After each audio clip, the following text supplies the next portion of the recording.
नमस्ते मैत्रिणींनो, मी सुशीला शिलाई कोर्समध्ये तुम्हा सर्वांचं अगदी मनापासून स्वागत करते। तर मैत्रिणींनो बघा, मग मी आजच्या व्हिडिओमध्ये तुम्हाला ना पोटली डिझाईन आपल्या गोल गळ्यावरती कशी बनवायची ते मी तुम्हाला आजच्या व्हिडिओमध्ये शिकवणार आहे। तर ॲक्च्युली आपण बऱ्याच वेळा म्हणजे ब्लाऊजला डिझाईन कशी बनवायची, सिंपल एकच कलरचं आपलं साडी पण आणि ब्लाऊज पण असेल, मग अशा वेळेस आपल्याला सिंपलशी अशी डिझाईन करायची असेल तर तुम्ही कशा पद्धतीने डिझाईन करावी, तर इथे खूप ट्रेंडिंगमध्ये सध्या चालू आहे। आणि पोटली डिझाईन आपण तुम्ही स्लीव्हजला किंवा कोणत्या पण गळ्याच्या शेपवरती तुम्ही ही डिझाईन तयार करू शकता। तर ॲक्च्युली प्रॉपर कशी पद्धतीने तुम्हाला पोटली तयार करायची आहे, त्याच्यानंतर तुम्ही ती पोटली कशा पद्धतीने लावायची, तुम्हाला मशीनवरती कोणती सेटिंग चेंज करायला पाहिजे किंवा दाबाचा कशा पद्धती सिंगल दाब वापरायचा का डबल दाब वापरायचा ते मी तुम्हाला अगदी डिटेलमध्ये सांगणार आहे। आणि ॲक्च्युली आपल्याला डिझाईन करताना त्याची फिनिशिंग सुद्धा लक्षात घेऊन आपण इथे टीचिंग करणार आहोत। आणि पोटली बटन ज्यावेळेस तुम्ही लावता तर त्यावेळेस तुम्ही कशा आपण थर्माकोल वापरायचा की नक्की तुम्हाला कपड्याचाच वापर करून पोटली बटन तयार करायचे आहे, तर ते सुद्धा मी तुम्हाला डिटेलमध्ये सांगणार आहे। जेणेकरून ज्यावेळेस तुम्ही ब्लाऊज हा धुतल्यानंतर प्रेस वगैरे इस्त्री वगैरे करणार तर ती पोटली आपली जशीच्या तशी पाहिजे, तर त्याचं सुद्धा मी तुम्हाला इथे सांगणार आहे। त्याच्यामुळे तुम्हाला पोटली बटनसाठी तुम्हाला नक्की काय वापरायचं आहे ते अगदी डिटेलमध्ये बघायचं असेल तुम्हाला, तर व्हिडिओ तुम्हाला संपूर्ण बघावा लागेल, कुठेही स्किप करू नका। तर इथे आपण जास्त वेळ न घेता व्हिडिओला सुरुवात करूया। तर बघा मैत्रिणींनो, इथे मग आपल्याला गोल गळ्यावरती आपल्याला इथे पोटली डिझाईन करायची, तर पोटली डिझाईन कशी लावायची ते मी तुम्हाला आजच्या व्हिडिओमध्ये सांगणार आहे। तर ॲक्च्युली पोटली बटनचे मी अजून व्हिडिओ तुम्हाला म्हणजे दाखवलेले आहे, तर कसे बनवायचे तर ते बोटनेकमध्ये दाखवले होते। तर इथे तुम्ही बघू शकता बॅक साईडचा गळा आहे ना, मी मार्किंग करून घेतलेलं आहे, तर कशा पद्धतीने मार्किंग केलं ते पण तुम्हाला सांगते मी इथे। तर आता इथे आपण हे मेन फॅब्रिक बाजूला ठेवून घेऊया। आणि इथे तुम्ही बघू शकता 2.25 इंचाची मी गळारुंदी घेतलेली, कारण कमी साईजचं ब्लाऊज आहे म्हणजे त्याच्यामुळे गळारुंदी कमी घेतली। इथे खालच्या बाजूने 3 इंच घेतलेले आहे आणि नंतर इथे बॉक्स तयार करून घेतला आणि इथे राऊंड गळ्याचा हा शेप आपण दिलेला आहे। ओके, अशा पद्धतीने हा गळा आपण इथे आता कट करून घेणार आहोत।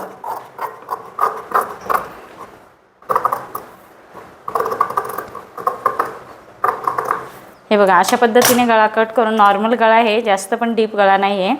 तर इथे मी गळा कट करून घेतलेला आहे। तुम्हाला कॅनव्हस लावायचं असेल तर कॅनव्हस लावू शकता। आणि ॲक्च्युली मी इथे तुम्ही बघू शकता मी पोटली डिझाईन करण्यासाठी अशा पद्धतीने पट्ट्या कट करून घेतलेल्या आहेत। आणि ते आपल्याला काय करायचं आहे, इथे जवळजवळ ही पट्टी मी अशा पद्धतीने रुंदीला 2 इंच घेतलेली आहे, तर 2x2चं असं मी इथे तुकडे करून घेणार आहे आणि त्याचंच आपल्याला इथे पोटली बनवायचं आहे। तुम्ही इथे बघू शकता अशा पद्धतीने केल्यानंतर आपल्याला काय करायचं आहे, आता पोटली बटनसाठी मी इथे काय करणार आहे, मणीचा वापर करणार आहे। तर ह्या पद्धतीने जे आपल्याकडे मणी मार्केटमध्ये मिळतात तर त्याच पद्धतीचे इथे मणी घेणार आहे। तर हे मणी इथे मला पोटलीमध्ये टाकायचे आहेत, कारण मी इथे थर्मास वगैरे वापरणार नाही आहे। अशा पद्धतीने धागा घेतलेला आहे मी, आपल्याला धाग्यानेच गुंडाळून घ्यायचं आहे आणि मणी आपल्याला कपड्याच्या आतमध्ये टाकायचं आहे। फक्त आपल्याला नेटच्या ब्लाऊजला हे मणी लावता येत नाही, कारण ते ट्रान्सपरंट दिसतं, याच्यामध्ये दिसत नाही। ते अशा पद्धतीने घट्ट असं आपल्याला हे राऊंड करून घ्यायचं आहे धागा। ओके, केल्यानंतर ते आपल्याला अशा पद्धतीने गाठ देऊन घ्यायची आहे आणि इथे अशा पद्धतीने ही आपली पोटली तयार झाली। मी परत तुम्हाला एक करून दाखवते आणि अशाच आपल्याला जितक्या गळ्याला पाहिजे असतील तितकं आपल्याला इथे पोटली तयार करून घ्यायची आहेत। हे बघा, अशा पद्धतीने हा धागा असा घ्यायचा आहे आपल्याला आणि अशा पद्धतीने तुम्हाला 4-5 वेळा ते धागा फिरवून घ्यायचा आहे आणि नंतर धागा आपल्याला कट करून अशा पद्धतीने ही पोटली आपली इथे तयार होते। तर खूप साऱ्या अशा पोटली ह्या मी तयार करून घेणार आहे। तर इथे तुम्ही इथे बघू शकता अशा पद्धतीने ह्या इतक्या साऱ्या मी पोटली तयार करून घेतलेल्या आहेत आणि तुम्हाला करून सुद्धा दाखवलेल्या आहेत बाकीच्या 2। तर मी सेम त्याच पद्धतीने करून घेतलं। एक्स्ट्राचा फॅब्रिक आपण नंतर कट करणार आहोत। आता पोटली तयार करायची म्हटल्यावर आपल्याला इथे दाब चेंज करावा लागेल। हे बघा, तर इथे मी सिंगल दाबाचा वापर करणार आहे, कारण सिंगल दाबावरती ना खूप छान अशा पोटल्या म्हणजे लागल्या जातात डबल दाबापेक्षा।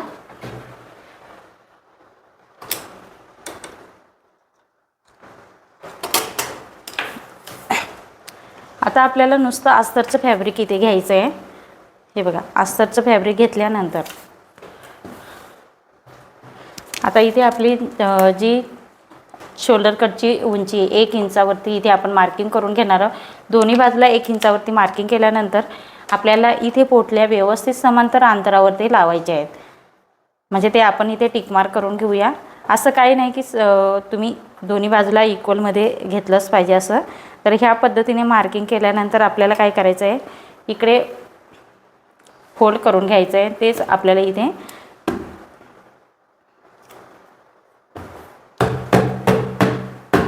इथे बघू शकता दोन्ही साईडला आपली इथे मार्किंग झालेली आहे। तर इथेच आपलं हे पोटलीचं लावायचं आहे, आपल्याला पोटली बटन्स लावायचे आहेत आपल्याला। तर अशा पद्धतीने मार्किंग केल्यानंतर आपण इथे काय करणार आहोत, एक एक पोटली घेणार आहोत। तर आता हे पोटलीचं मणीची साईड आपल्याला बाहेरच्या साईडने करायचं आहे आणि हे गळ्याच्या साईडने आतमध्ये ह्या पद्धतीने आपल्याला एका दाबावरती ठेवून आपल्याला इथे टिच करून घ्यायचं आहे। ओके, तर मी लावताना ह्या बाजूने लावणार आहे, कारण इकडनं मला सोपं पडतं। कारण दाबचं जे सुईचं टोक आहे ते ह्या साईडने आहे, त्याच्यामुळं मी दाब आपले हे 2 प्रकारचे असतात, तुम्हाला ऑलरेडी माहितीच आहे।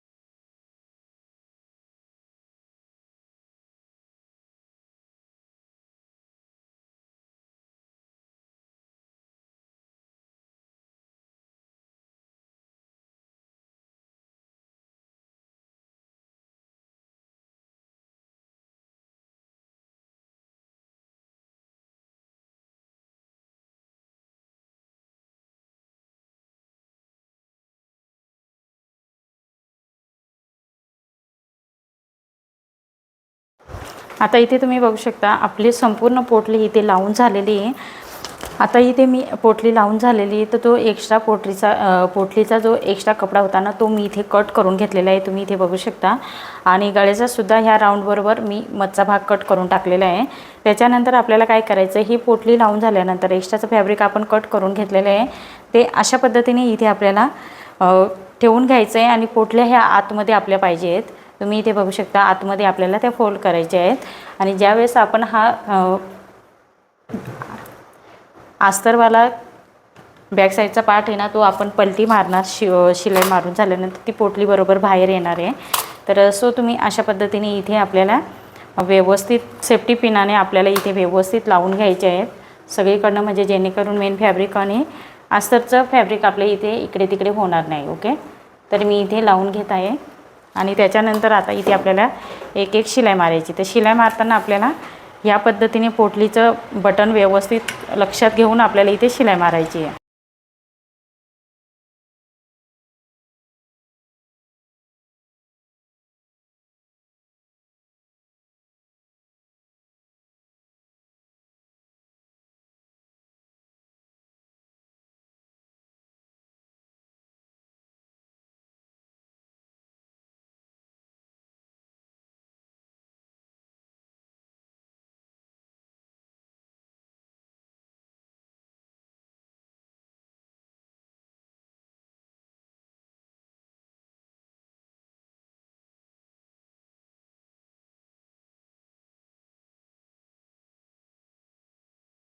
आता इथे आपण शिलाई मारून घेतलेली आहे। तर आपल्याला काय करायचं आहे, पोटलीच्या मध्ये जे गॅप आहे ना, ते गॅपमध्ये आहे ना आपल्याला अशा पद्धतीने छोटे छोटे कट लावून घ्यायचे आहेत, कारण राऊंड गळ्याला कट हे देणं खूप महत्त्वाचं आहे। आणि एक्स्ट्राचं जास्त फॅब्रिक असेल ते थोडंसं कट करून घ्यायचं आहे, जास्त पण आपल्याला फॅब्रिक ठेवायचं नाही आहे, नाहीतर मग फिनिशिंग येत नाही ब्लाऊजला। हे बघा या पद्धतीने आपलं इथे व्यवस्थित संपूर्ण गळ्याला आपण कट पण लावून घेतलेलं आहे। कट लावून झाल्यानंतर पिनअप काढून घ्यायचे आहेत आपल्याला। आता इथे पिनअप काढून घेतल्यानंतर ते आतमध्ये आपल्याला हे लायनिंगचं म्हणजे अस्तरचं कपडा आहे ना, तो आतमध्ये फोल्ड करायचा आहे। हे बघा फोल्ड केल्यानंतर कशा पद्धतीने आपले हे पोटली बटन्स, तर इथे तुम्ही बघू शकता कशा पद्धतीने पोटली बटन्स हे आपले आतमध्ये येणार आहेत। हे बघा खूप सुंदर अशी फिनिशिंग येते। आणि त्याच्यानंतर आपण इथे ना दाबटीप देऊन घेणार आहोत. आता दाबटीप देताना ह्या बाजूने करणार आहे मी. नंतर हे छोटे छोटे धागे वगैरे दिसतील ना, ते आपल्याला नंतर कट करून द्यायचं आहे.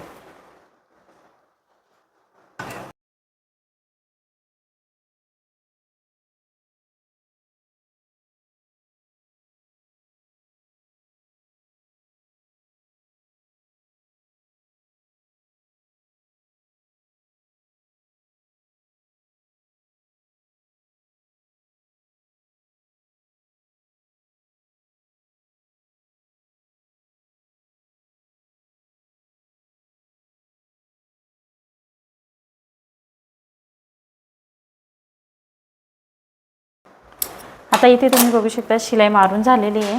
तर इथे आपल्याला काय करायचं आहे, ह्या अशा पद्धतीने आपलं छोटे छोटे धागे वगैरे कुठे दिसत असतील ना, ते व्यवस्थित कट करून घ्यायचे आहेत, म्हणजे जेणेकरून ब्लाऊजला हे व्यवस्थित फिनिशिंग दिसणार आहे प्रॉपर अशी. तुम्ही इथे बघू शकता कशा पद्धतीने इथे आपण शिलाई मारून घेतलेली आहे. आता आपल्याला कडेने एक एक शिलाई मारून घ्यायची आहे. आता इथे पोटली आपली टीच झालेली आहे, तर आपण इथे दाब चेंज करून घेणार आहोत.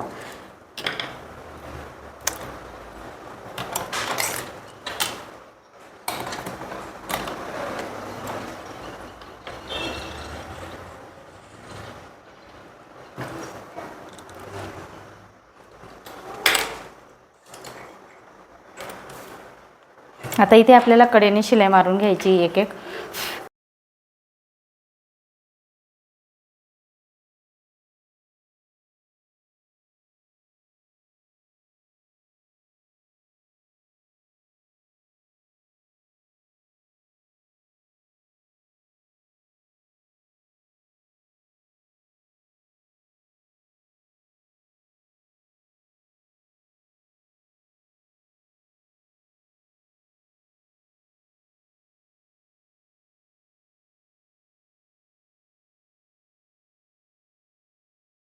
इथे तुम्ही बघू शकता अशा पद्धतीने आपली शिलाई मारून झालेली आहे. त्याच्यानंतर कडेचा कपडा आपल्याला कट करून घ्यायचा आहे आणि कट करून घेतल्यानंतर आपल्याला इथे टक शिवून घ्यायचे. टक शिवून घेतल्यानंतर हात शिलाईची पट्टी शिवायची, म्हणजे आपला इथे बॅक साईडचा पार्ट हा कंप्लीट होणार आहे.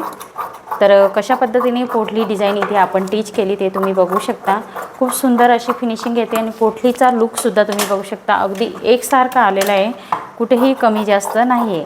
ओके, तर तुम्हालासुद्धा ह्याच पद्धतीने एकसारख्या करायचे असेल तर तुम्हाला काय करायचं आहे, चिंदी न वापरता, म्हणजे जसं आपण कपड्याचे तुकडे वापरतो ते न वापरता तुम्ही डायरेक्ट मोतीचा वापर करून पोटली बटन सहज इझिली करू शकता आणि पटकन होतं आणि समान होतात. आता इथे लावून झालेली ना, तर मी काय करणार आहे, एक दाबावरती सेंटरवर म्हणजे साईडनं शिलाई मारून घेणार आहे.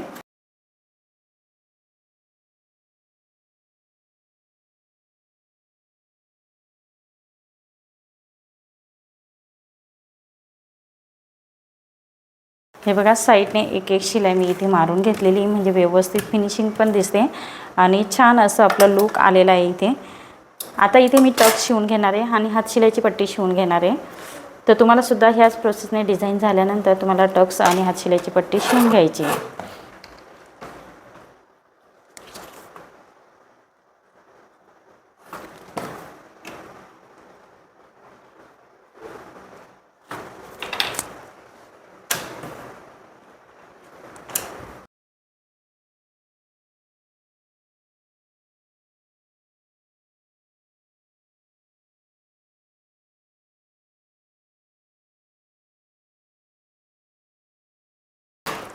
आता इथे हात शिलाईची पट्टी आपल्याला शिवायची आहे, तर मी इथे नेहमीप्रमाणे आपण किती घेतो ते तुम्हाला ऑलरेडी माहितीच आहे. त्याच पद्धतीने इथे मी पट्टी घेतली आणि इथे आपल्याला टीच करून घ्यायची आहे.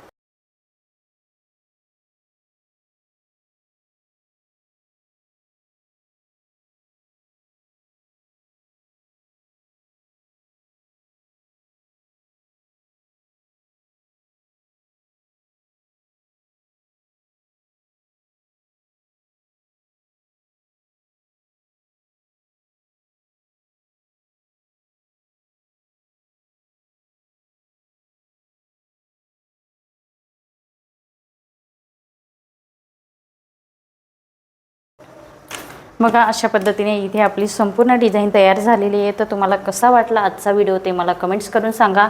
आणि पोटली लावण्याची पद्धतसुद्धा आपली किती सोपी आहे. तर तुम्ही ह्या पद्धतीने पोटली डिझाईन बनवू शकता. तर आजचा व्हिडिओ तुम्हाला आवडला असेल तर लाईक करा, शेअर करा आणि तुम्ही चॅनलवरती नवीन असेल तर सबस्क्राईब करायला विसरू नका. परत आपण असंच नेक्स्ट व्हिडिओमध्ये भेटूया. तोपर्यंत बाय बाय.